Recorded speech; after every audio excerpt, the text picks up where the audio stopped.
Listen, don't bother bringing this clutter into the new year, because if there's anything better than decorating your home for the holidays, seeing all the twinkly lights, it's taking those decorations down and seeing how clean and tidy and spacious your home looks without all of that stuff in it. Now imagine having that feeling all year round. Let's go. How's it going? It's Laura, and if there is one wish that I have for you for the new year, it is that you are able to unburden yourself from all of the things that are weighing you down. So let's get decluttering now. I usually like to start these lists with something kind of a little bit more abstract. That's what we're going to do in this one, and then we've got some, I'm going to finish up with kind of an abstract one as well, but then in the middle we'll have all of the practical, tangible things, kind of like a decluttering sandwich, you know? We're going to keep all of the physical stuff as filling, not filler.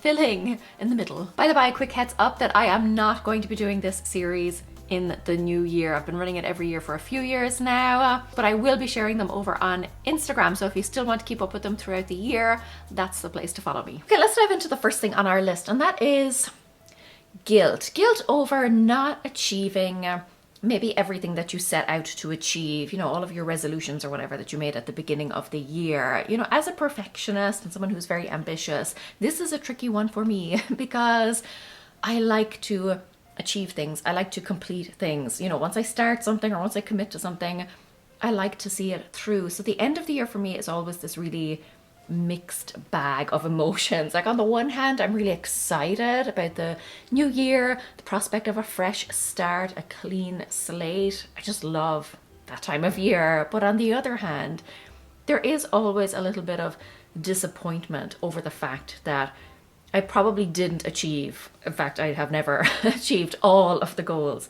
that I have set out for myself at the beginning of the year. So yeah, I can be a little bit hard on myself sometimes, but this year, I don't know what happened to me this year, but I kind of came to this place of peace about it. You know, I resigned myself to the fact, not in a bad way, but in an accepting way, in a peaceful way. I accepted that, you know, it was okay that I didn't achieve all of my goals, because life happens and your priorities can change and shift. And the other day I was looking back over my goals that I had for this year, and I realized that some of them are just not important to me anymore. You know, I thought they were important at the time, and some of them still are, but a lot of them aren't, or they're kind of, you know, I have changed my perspective on them. So I don't want to achieve them maybe in the same way, or they just don't have the same meaning to me anymore. Does that make sense? Like at the beginning of the year, we were in a rough spot kind of emotionally, like my family, because my dad needed an organ transplant and we didn't know if that was going to happen. Like we knew it was probably going to happen, but we didn't know if it was going to happen in time to save his life, essentially. And at Christmas last year, my family were here, and at Christmas time we found out that my dad also had cancer. And so when we started the year, it was this kind of race to see if we could get him an organ before the cancer got him. Yeah, it was horrendous. Thankfully, he did get his transplant. It all went well. He's doing really well. He's recovering. Yeah, and that, but you know, things like that always change your priorities, and they always change your perspective on life. And yeah, I maybe that's it. Maybe that's why I've come to this kind of more peaceful, accepting place this year. But even for you, if you are feeling guilty over things that you didn't achieve, it's totally fine, because like I said, life just changes and your priorities change and things happen, and we grow and evolve as the year goes on. You know, we're not the same people that we were a year ago. A year is kind of a long time. You know, so much can happen in the space of a year that it's totally fine if life didn't work out how you had envisioned it. There's also this great quote from Marie Kondo. It's in relation to books. I've spoken about this if you get my newsletter. I'll already have shared this with you, but she has this quote about books in particular, that some books are meant to be read halfway, which means that not everything has to be completed. Sometimes you get what you need from a book just from reading a little bit of it, either You learn, what the book has to teach you, or you realize that this book isn't for you. But it always has, something to teach you. You learn some form of lesson, even if the lesson is, this isn't for me. And I think the same is true for goals. Some things you're meant to do just enough time that you realize that it's not important to you, or this isn't the direction that you want to take with your life. So if you are feeling guilty, or you're feeling bad, or you're feeling disappointed, just remember, some goals are meant to be achieved halfway. Okay, perfect time of year for this next one, and that is toys. Okay, 2 things up front. One, isn't her hair amazing? Like, I want hair like this. It is thick, it's like pink, it's amazing. If my hair looked this great long, yeah, anyway, and if coloring, like dyeing your hair wasn't such a horrendous upkeep. I'm very low maintenance when it comes to my hair. Amazing. Also, these, what do you call these where you live? Because in Ireland we call these skittles, and I came over here and I asked my neighbours what they called them. They were like, bowling pins? Like, that's when you go to a bowling alley. These are skittles, like the fun ones that you just have at home that you knock down. But yeah, what do you call them? Just pick up Barbie, who I so carelessly tossed on the floor there. Sorry, Barbie. Anyway, perfect time of year because kids are more likely to get on board with decluttering their toys, because how is Santa going to have space to drop off new toys if it's already cluttered up with old toys? You gotta make space. Also, I find it's really helpful because kids around this time of year understand that other kids get toys too, and sometimes it's helpful to, say that a toy, that they have that is maybe broken or old, or they just don't play with anymore, that you can donate those and Santa and or his elves will come take them. Why is Santa a man? Men get credit for everything. So that thought has just hit me. Anyway, Santa and or his elf, we all really know that Mrs. Claus is the one who does all the work anyway, but they can take them away, they can fix them up, and then re-gift them to another boy or girl. So if you struggle with toys in the home, if you struggle with getting your kids on board with decluttering, this is the perfect time of year to do it. Also, like before a birthday or any kind of major event where they would be getting new stuff, because they're keen to make that space. So yeah, parents, get on it. Oh, like, how is she walking in these shoes? I'm sorry, but no, my ankles hurt just looking at it. I'm sure this next one will be very obvious to you, but that is Christmas decorations. Listen, what you want to be doing this time of year is paying attention to the stuff that either doesn't make it out of the box at all, or the stuff that you feel not great about putting out, like you feel like it's more of a chore than anything. Also, obviously, if it's, not looking great, if it's in poor condition, also a good sign that it's time to let it go. But Christmas is one of those times of year where we have a lot going on. Okay, there's like Christmas parties and events, there's all of the gift purchasing and wrapping, and it's just a full-on time of year. So you don't need to add extra things to your plate. If you do not want to go all out with your decorating, you don't have to. If you don't want to decorate at all, you don't have to. I know over the years it's so easy to accumulate a lot of decorations, and particularly, if you've got older kids now, maybe you did a lot of decorating when they were younger. Now that they've grown up, maybe even moved out, you're not as keen on decorating. But yeah, you might just have a lot of stuff that has built up over the years into this huge, massive chore. If you just want to put up a tree and call it good, you go for it. If you don't want to put up a tree at all, totally fine also. It's a great time of year to donate these decorations. Maybe you know somebody who's just kind of setting up a home for the first time. They've just moved out on their own and they would love some decorations. Also, things like, nursing homes or shelters or things like that would love to have a little bit of extra tinsel and twinkly lights and various little bits and bobs. Don't let it sit around your home in a box or just another thing to add to your to-do list.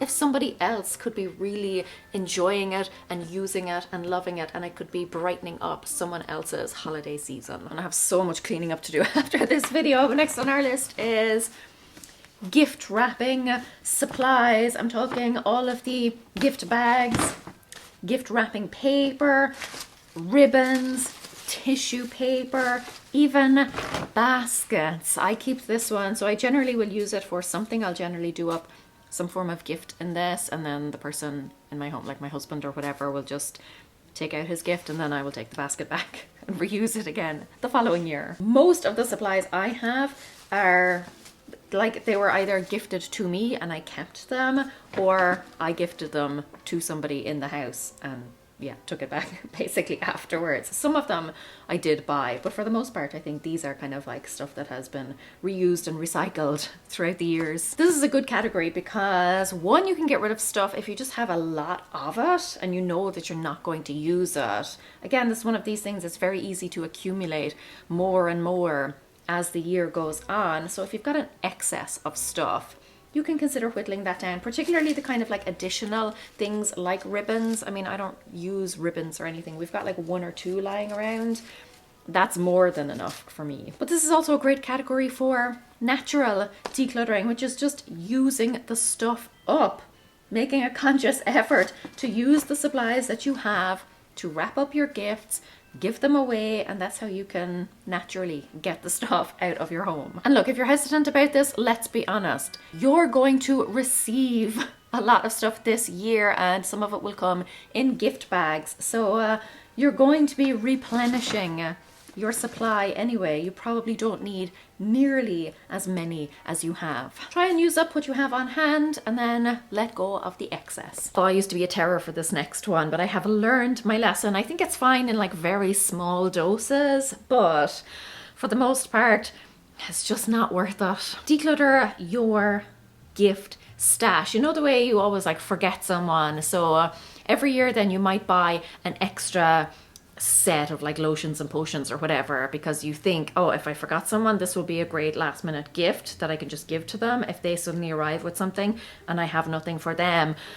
But they build up. If you've got stuff there that you're like you haven't gifted up until now and you won't be gifting, like you're not gifting this year, get rid of it. Look, listen, like I said, I think it is fine to keep maybe 1 or 2 on hand if you have run into that situation in the past. But I think for most of us, it's just not going to work out. We keep all of these things, we never end up gifting them to anyone, and they sit there taking up precious space in our homes. I have a friend who just keeps like some gift cards in a drawer, and that's the way she does it. Like they're taking up this much space, but still a handy gift. So maybe that's something to consider, you know, keeping 2 or 3 gift cards on hand of various amounts so that if you do run into that last minute, oh no, somebody's just arrived on my doorstep and they have a gift for me and I don't have a gift for them, you're sorted without having to keep big box sets of random things lying around your home. You could also naturally declutter them by actually gifting them this year, but a lot of those things we buy, you know, maybe it's like a 3 for 2, so we get it because it's the free extra thing. Go ahead and either gift it this year or donate it, particularly if it's one of those types of gifts that you wouldn't actually feel comfortable giving someone. I have been in that situation. You know, I bought a gift set and you think this will be a great kind of last minute gift for somebody, and then if the situation arose, I would actually feel bad giving that because I know it's such a like basic generic gift. I mean, gift cards are kind of the same, but at least then they can go and get themselves something that they will actually like. But yeah, anyway, the gift stash, use it up, ship it out. Now I'm just gonna ignore all this mess and we'll move upstairs for the next part. Oh my god, the autofocus was off for all of those shots. I hope I do not look blurry. Anyway, the next one, we're gonna just roll with that. We can check back later. Next one on our list is kitchen gadgets. Now we were the type of people, well, my husband was the type of person who bought a bread maker and an air fryer during the pandemic. I will say though, he does actually use them. The bread maker hasn't been used in a while, but the air fryer gets regular use. Not by me. I like to eat the food. I don't like to cook the food. But it's a great time of year to get rid of that stuff because if you haven't used it all year long and you're not going to use it during the holiday season, you know, the time of year when we're all eating more and we're bringing out all of our different gadgets and roasting dishes and all of that, if you're not using it, you probably don't need it. Go ahead and donate it. Somebody else will get great use out of it. Or if it's something that you do use, but you don't use all of that often, and it's taking up space on your counters or in kind of like prime real estate in your cupboards, consider moving it elsewhere so that it's still available to you when you need it, but it doesn't have to be taking up space all year round. You don't have to be like moving it to get to your toaster or your kettle. And obviously if you are getting a new version of one for Christmas, immediately let the old one go. Okay, once you figured out that the new one definitely does work, don't keep the old one just in case. That's how we end up with so much clutter. As soon as you get your new mixer or whatever, go ahead and let the old one go, because there's someone out there who is starting out on their cooking or baking journey who would love to have that. You know, they don't want to invest in a brand new one, or maybe they don't have the funds to invest in a brand new one, particularly when they're just starting out, you know, testing things out. So don't like hoard all of your stuff that you're not going to use when somebody else could be using it and benefiting from it. You can also go ahead and let the box go, the box that it came in. Yeah. Next on the list is something that you definitely don't want to be waiting until Christmas morning to realize that it's broken or not working or whatever, particularly if you are a parent. It's batteries. Batteries are like pens, okay? They're everywhere, everywhere, until you need them. Or you do find one, but it's empty. If you've got one of those testery things, technical term, go ahead and test them and see which ones are still working. If you've got rechargeable ones, make sure they're charged up. If you don't have a testery thing, you can use the bounce test. This is a great one. I discovered this, one of those kind of life hacks that I actually use in my own life. If you have like a hard surface, go ahead and drop your battery on it. If it bounces, it means it's empty. If it pretty much immediately falls flat, it means it's full. Kind of like a ball, you know, if it's just full of air, when you drop it, it will bounce. But if it's solid, you drop it, it will just land, you know, like a bowling ball. It ain't coming back up. That's my little trick for testing batteries if you don't have an actual tester. So get rid of all of the dead ones. And here's a little top tip for you, a little bonus tip. Just avoid buying anything that requires batteries, particularly if you're a parent, because generally all the batteries do is they go into something and allow it to make noise. You don't want that. Next up, your movie collection. Listen, if you haven't watched that movie all year long and you don't watch it over the holiday season when everyone is sitting around in their pajamas watching movies, eating their body weight in chocolate and things, you don't like the movie enough. We all have our favorites, the ones that we just like return to. We rewatch them over and over again. Certainly I do. You get to a stage, I feel like, with movies, with music, where you just stick to what you know. Like you don't really venture out and experience new things. You found what you like and you stick with it. The reality is that we can't get through them all. We just can't. And this is particularly true not just for physical collections, but streaming services. If you have like a list, if you've saved movies to watch and they've been sitting on that saved list for quite a while, even YouTube videos, like in your watch later list, if you've got a whole bunch of stuff there that you know that you're probably never going to watch, just get rid of it now, delete it. Get rid of the physical versions of things. Stick to the ones that you're actually really excited to watch. I applied this kind of philosophy to my library books recently. I had a whole pile of them. I was getting a little bit out of hand. So I went through it and I was like, okay, which of they all look interesting, but which of these am I actually excited to read? Like which of these do I actually want to sit down this weekend and read? So do that with your movie collection. Now that you've got like, you know, at least a few days ahead of you where you're going to be sitting around in your pajamas watching movies and things, which are the ones that you're actually excited to watch? Those are the ones you should keep and let the rest go. You will always be able to find them again. There will always be new movies coming out. You won't be short of options, okay? But stick to the ones that are your favorites, the tried and true and tested, or stick to the ones that you're actually genuinely excited to consume. Lads, it's actually snowing outside. There are little flakes of snow in the air. I'm not ready for this. It is -7 degrees Celsius. Don't ask me what that is in Fahrenheit. I don't deal in Fahrenheit. Actually, I'll ask Siri. What is -7 Celsius in Fahrenheit? It's 19.4 degrees Fahrenheit. There you go, 19 degrees Fahrenheit. I have to say, I've always hated winter, but I've made a conscious effort the past few years to really try and embrace it. And it's working. You know, I'm kind of, oh, hello, doggy.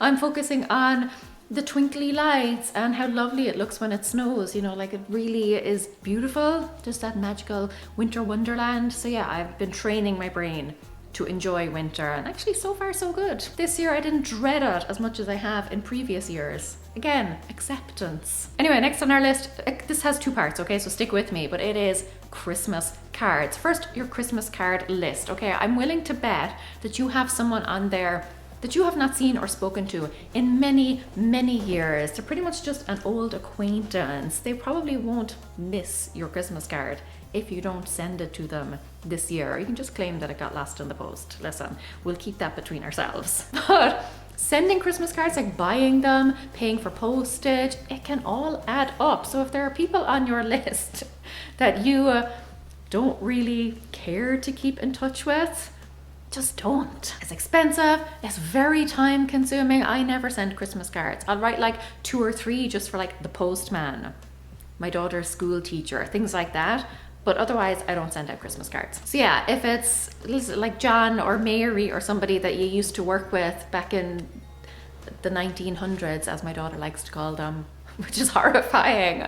But if it's, you know, an old work colleague or something, you're not obliged to send them a Christmas card every year for the rest of your life. Anyway, part 2 to this is Christmas cards that you, or even any sort of card really, like any sort of greeting card that you have received that you don't need to keep anymore. So on our mantelpiece, we put up birthday cards, Christmas cards, all of that sort of stuff, and we keep them up until we need the space again. So right now, it's pretty much all old birthday cards. We've got one Christmas card up here, but as more Christmas cards start to roll in, I will start taking down the birthday ones. I will keep obviously the special ones. All the rest can go. Oh, really? Hello. Hello. Love you. You know. So yeah, whittle down your Christmas card list and get rid of any cards that you've been keeping that you no longer want. There's a better look at them there. This is normally where our Christmas tree would go. We don't have ours up this year. I feel like people are putting them up earlier and earlier every year. And listen, that's fine. If it brings you joy, you go for it. I'm just not ready this year. Not yet. Next thing you should declutter then, and listen, if you do nothing else on this list, this is the one you should do. It's decluttering your schedule. Like I said, it is a busy time of year. You're going to have parties, events, all of the shopping, the Christmas markets, various different shows and visits to people and people visiting you and hosting, all of that stuff. If you don't want to do it, don't say yes to it. This is a perfect time of year. Okay, so like number 1, it's obviously a time of year when chances are you're more likely to be overbooked and generally busy. But on the other hand, because everybody understands that it's a busy time of year, it kind of gives you the perfect excuse for saying no to things. I talked in a recent video about kind of like mapping out your month. I will link it up here for you, but just giving yourself a general overview of the types of things that you have to do this month, including work, including all of those events, including all of your Christmas shopping and all of those types of things, but also making room for just relaxing, resting, enjoying yourself. So I really encourage you to kind of broadly map out your month and make sure that you have those windows of opportunity for putting your feet up and actually enjoying the season. Do not try and squash everything in, and you know something will crop up, okay? You know you will get a last minute invitation, or you'll have to run out last minute and buy something that you forgot about. So leave breathing room in your schedule and declutter all of the stuff that you just don't want to do. Again, kind of like the movie thing. If you're not excited about doing it, just don't do it. I know sometimes we have obligations that we just can't get out of, but for everything else, there's generally a lot of wiggle room. So wiggle your way right on out. So I said this would be the last year of this, so go ahead and follow me on Instagram if you're not already, because I will be posting these over there instead throughout the next year. But I'm also going to go ahead and link this year's playlist for you, January through this one, December, so that you can go ahead and save that one if you do want to rewatch them in video form. I will also link that planning for the new year video that I was talking about, and until next time, Gur raibh míle maith agaibh agus feicim mé sibh go luath. Slán!